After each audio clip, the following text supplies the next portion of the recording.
Assalamualaikum, selamat datang buat teman-teman yang baru saja bergabung.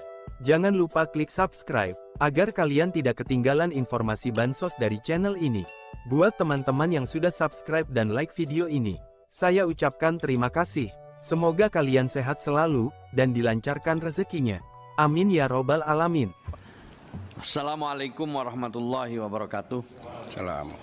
Selamat siang, salam sejahtera untuk kita semua. Menjamin tersedianya pelayanan kesehatan bagi seluruh rakyat Indonesia, peningkatan BPJS Kesehatan dan penyediaan obat untuk rakyat. Khusus yang nomor 7 ini adalah kaitannya dengan BPJS Kesehatan, karena Kementerian Sosial itu menandatangani penerima bantuan iuran untuk BPJS yang dibayarkan oleh Kementerian Kesehatan. Jadi datanya itu dari Kementerian Sosial, tetapi kemudian yang membayar ke BPJS adalah Kementerian Kesehatan. Yang pertama, ini adalah dipesankan dari awal oleh Pak Prabowo pada kami, yaitu bantuan sosial tepat sasaran. Pemadanan data tunggal terpadu yang ini mengantisipasi dinamika verifikasi dan validasi yang di lapangan cukup dinamis. Yang berikutnya kecepatan, ketepatan, dan feedback evaluasi penyaluran bantuan. Yang kedua, isu strategisnya adalah kolaborasi penyelenggaraan kesejahteraan sosial, mengintegrasikan gerakan intervensi bersama antar kementerian, lembaga dan pemerintah daerah, pelibatan swasta dan filantropi dalam hal ini seperti Basnas dan lain sebagainya, alokasi DAK dan dana dekon untuk pemerintah daerah. Berikutnya adalah pemenuhan standar pelayanan minimal urusan sosial, mulai dari standarisasi kualitas penyelenggaraan kesejahteraan sosial, rasio ketersediaan sentra Kemensos di seluruh Indonesia, dan upaya Pemda dalam pemenuhan SPM terbatas. Isu strategis yang keempat adalah ketergantungan penerima bansos. Belakangan ini kita lihat ada rendahnya graduasi yang terentaskan dari kerentanan dan munculnya fenomena demotivasi akibat menikmati bantuan sosial. Kemudian yang terakhir adalah ketidakpastian masa depan atau usia harapan hidup yang terus meningkat, di mana jumlah penduduk usia lanjut terus membesar. Kemudian juga ada fenomena kelas menengah yang turun kelas, dan diperlukannya perlindungan sosial adaptif terhadap kejadian bencana. Nah, Bapak Ibu sekalian, selanjutnya adalah inilah ruang kerja Kementerian Sosial, menghadirkan kesejahteraan sosial sepanjang hayat yang berkelanjutan dan berkeadilan untuk mewujudkan Indonesia maju menuju Indonesia emas tahun 2045.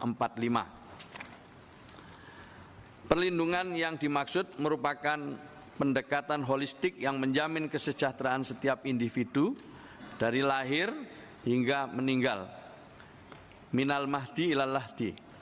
Perlindungan sosial mencakup berbagai aspek seperti perlindungan dan jaminan sosial, pemberdayaan sosial, serta rehabilitasi sosial dengan tujuan mengatasi kerentanan, kemiskinan, dan risiko sosial sepanjang kehidupan. Bingkai perlindungan sosial yang dikawal oleh Kemensos adalah mereka yang masuk dalam data terpadu kesejahteraan sosial. Namun perlu saya sampaikan di awal, sudah ada arahan dari Presiden agar dalam waktu yang tidak terlalu lama sudah bisa disusun satu data tunggal terpadu yang penanggung jawabnya adalah BPS dan Bappenas. Data yang kita miliki sudah kita kirim ke BPS untuk diproses dan distandarisasi, nanti hasilnya akan dikembalikan kepada Kementerian Sosial. Ini alhamdulillah cepat bisa dilaksanakan atas arahan dari Bapak Presiden. Selanjutnya Bapak Ibu sekalian, inilah kira-kira gambarannya perlindungan sosial sepanjang hayat yang bisa kita lihat dari program Keluarga Harapan. Ini adalah program jangkarnya Kementerian Sosial, di mana program ini menyasar 10 juta KK. 10 juta KK dengan tidak kurang dari 34.000 pendamping seluruh Indonesia. Nanti Bapak Ibu para anggota Komisi 8 bisa melihat di lapangan lebih jauh tentang program ini yang tentu ke depan kita ingin lebih terukur, kemudian lebih solid pelaksanaannya di lapangan. Tapi ini untuk gambaran awal dulu Bapak Ibu sekalian. Jadi di dalam program PKH itu ada beberapa poin penting yang diberi bantuan sebagai bagian dari perlindungan dan jaminan sosial, yaitu ibu hamil 750.000 per 3 bulan, itu artinya 3 juta. Kalau kemudian dia punya bayi usianya 0 sampai 11 bulan, untuk kepentingan ASI eksklusif, vitamin, pemeriksaan kesehatan, maka dia nanti juga mendapatkan 750.000 rupiah per 3 bulan, jadi 3 juta setahun. Untuk keperluan anak usia dini juga mulai dari penimbangan, pengukuran vitamin, pemeriksaan kesehatan. Sementara untuk pendidikan itu juga ada di situ, nilainya adalah untuk SD 225 per 3 bulan, SMP 375 per 3 bulan, anak SMA 500.000 rupiah per 3 bulan. Lalu juga ada kondisi sosial, jika ada keluarga yang disabilitas berat dalam keluarga itu mendapatkan 600.000 rupiah per 3 bulan. Lansia dalam keluarga 600.000 rupiah per 3 bulan untuk keperluan pemeriksaan kesehatan dan lain sebagainya. Ini gambaran program utama dari Kementerian Sosial. Bapak Ibu sekalian, ini yang ingin saya laporkan, ada bisnis proses perlindungan atau bisnis proses perlindungan sosial sepanjang hayat yang tadi sudah saya sampaikan di depan.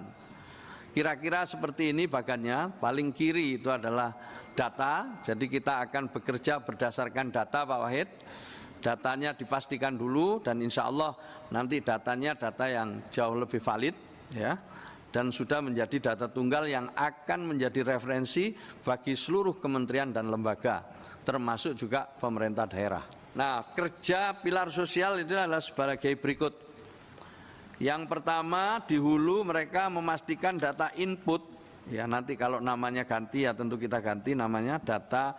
Kalau yang sekarang ini data terpadu kesejahteraan sosial, ada kemungkinan nanti data tunggal sosial ekonomi. Nanti namanya kita tunggu sesuai dengan kriteria dan profil data yang dibutuhkan. Jadi kita ingin para pilar sosial ini ikut memastikan itu pada saatnya nanti. Memastikan penyaluran bansos tepat sasaran, memastikan hadir dalam keadaan darurat atau bencana, memastikan pemulihan fungsi sosial. Sementara kerja hilirnya adalah mengawal program pemberdayaan berjalan dan memastikan target graduasi tercapai. Inilah yang nanti kami ingin diskusi dengan para anggota Komisi 8 tentang target graduasi ini. Nanti coba kita lihat di lapangan, kita diskusikan kemudian target graduasinya berapa keluarga setiap tahunnya, sehingga kita nanti bisa melihat hasilnya secara kuantitas maupun kualitas, secara kuantitatif maupun kualitatif. Inilah realisasi bansos kita, program sembako 45,1 triliun untuk 18,8 juta KPM, keluarga penerima manfaat. Realisasinya 33,6 triliun yang sudah dicairkan. Program PKH itu 28,7 triliun pagunya untuk 10 juta KPM, realisasinya 21,1 triliun.